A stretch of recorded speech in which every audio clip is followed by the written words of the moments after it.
So the Justice Department has confirmed that Atul and Rajesh Gupta are behind bars.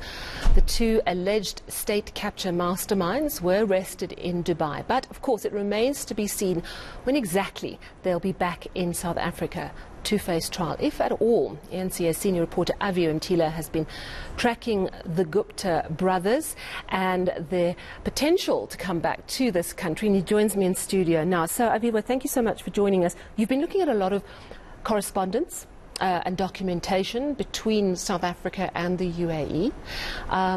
You found something potentially quite alarming that is exclusive this hour. Talk me through it.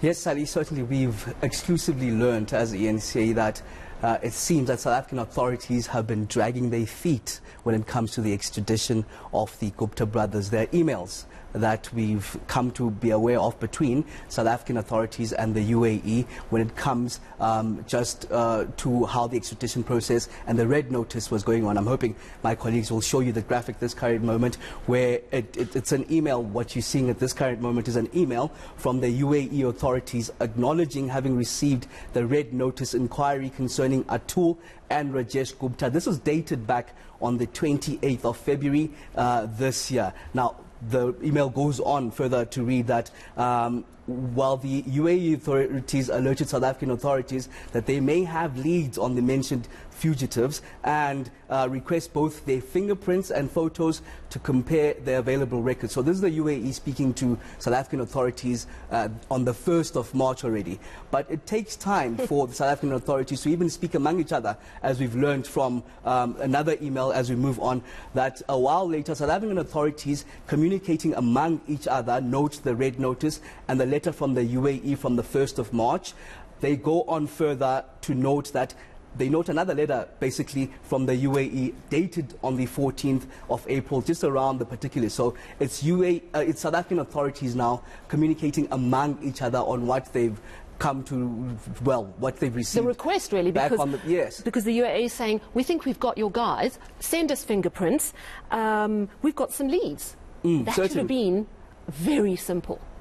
And alarmingly, Sally, as these emails continue, another email from the South African authority communicating among each other. It's only on the 20th of May that another email is sent back within the South African authorities with the attachments of the required photos and fingerprints. This is nearly 3 months later, Sally. So a clear indication of how South African authorities have been dragging their feet when it comes to cooperating with the UAE authorities on just what needs to be done, getting those fingerprints and those photos. But while this might be going on, Sally, I just want to listen to the law expert. I'm not sure if you want to interject quickly. I do have to interject because, I mean, what you're telling me is astonishing. These are two of South Africa's most wanted men.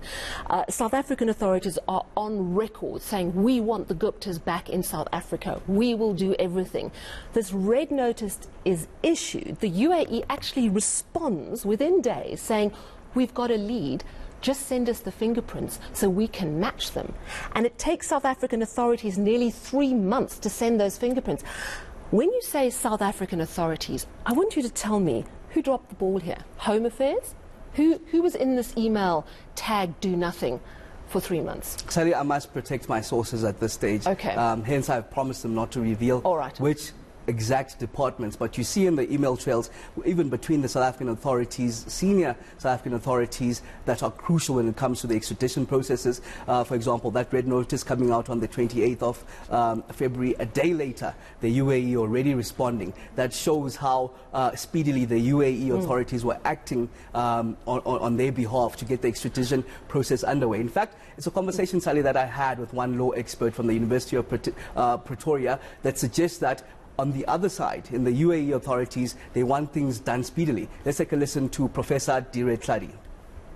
Ultimately, once the government of the UAE decides that it wants to extradite, a different process is triggered, whereby the persons being sought, the Guptas, can now challenge the decision of the authorities for extraditions. It's clear to me that in this instance there is a desire by the authorities in the UAE to extradite. That's clear from a number of things. One, the extradition treaty between South Africa and the UAE was a long time in the making.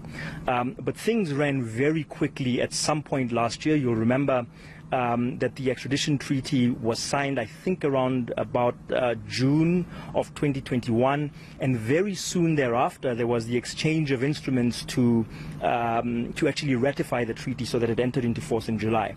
That's very, very speedy, particularly taking into account that countries like the UAE don't generally like to extradite and don't generally like to conclude extradition treaties.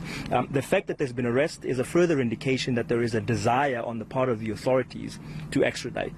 But that's not enough. The desire on the part of the authorities in the UAE is not enough. All that it does is it triggers, as I said, this new process whereby the Guptas can now challenge the extradition process. So from the correspondence that you have been given, it seems that if anyone has been stalling the process, it's not on the Dubai side. It's actually on the South African side, because if the timeline you've explained to me is accurate in the emails you've been given by your source, on the 1st of March, the UAE said, we think we've got your guys, send us the fingerprints that you have. And of course, a few different government institutions might hold those fingerprints. And they were only sent on the 20th of May, and you detail sort of a round robin of different emails. I have to ask, from the tone of the emails, why the delay? Does it come across as bureaucratic stalling and bungling, or a deliberate disinterest in giving that information over to Dubai? We can only wonder why this delay, because you'd know the urgency, you'd know how much has been put on, for example, in the State Capture Commission, more than $1 billion. You'd understand the urgency of having the Guptas to account from some of the allegations and the looting, the billions that have been looted out of the country. You'd expect that they'd act with urgency from the 1st of March, when they got the response from the UAE. You'd expect them to act with such urgency that you'd expect even by the 2nd of March they would have given those fingerprints and those photos that were needed, as the UAE authorities were pointing out, in fact, that we may have these people on the ground. Can you help us with this so that we can speed up this process? Anything in the tone of those mails that you've got that suggests that there was a deliberate attempt to stop this process? It's the source that's even giving us this, who seems quite disgruntled, showing us how even the authorities in the government have been failing. You'd understand we've had to blur out quite a lot, the letterheads and where the emails are coming from, just to protect the source and the identity, but you can see how disgruntled they are, and just on the process itself. In fact, while things may seem to be slowing down on this side, UAE seems quite progressive in terms of the extradition process in its entirety. You heard from the professor there in terms of how things have been speedily happening on that side. Another question that I posed to Professor Tladi is whether the Guptas then would remain in custody, because you understand that it's still a lengthy way to get them actually extradited and coming back into the country, and they have a number of legal avenues, as you understand, the billions that they are touted to have, in terms of making many challenges, and the more challenges that they pose, the more the extradition process could prolong. So I asked the professor, what would happen? Would they then remain in custody in the UAE? And he suggests that most likely they would. Let's take a listen to what he had to say on that. I mean, more than likely, I think they would remain in custody, particularly if, as seems to be the case here, that the authorities in the UAE are keen to extradite. It's very likely then that they will remain in custody, because remember, the critical question in whether or not to release an offender or a fugitive is whether that person is a flight risk. And it seems quite clear by the fact that they are fugitives, by the fact that they've been able to escape from here, that they are a flight risk. So that'll be an argument that would, I think, weigh in on any court to prevent that court from releasing the Gupta. So more than likely they would remain in custody. But also one can expect that they would mount a legal challenge against that. And by the way, every legal challenge that they mount stalls the process, and that's part of the reason why the process takes so long. So the first mini trial, if you like, is going to be about their release. That means that you can't start the process of their extradition until that has been resolved. And then there's going to be a mini trial about something else, and then there'll be a challenge about something else. And each of these steps, of course, are subject to appeal, right? So if they lose the first step, they can always appeal and so on. So that's part of the reason why it takes so long, is that you've got all of these challenges that can be mounted, and all of these challenges aren't necessarily all related to the extradition itself, right? So they're more than likely going to remain in custody, But even that's a process, and even that one doesn't know for sure.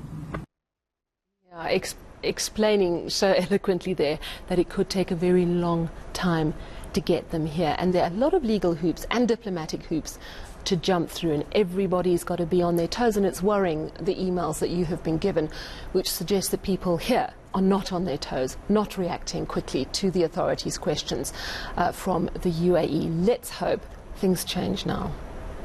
Can only hope, Sally. Absolutely. I'll leave you to go back to all that reading, and thank you very much for bringing us that exclusive news this evening. Aviwe Mtila.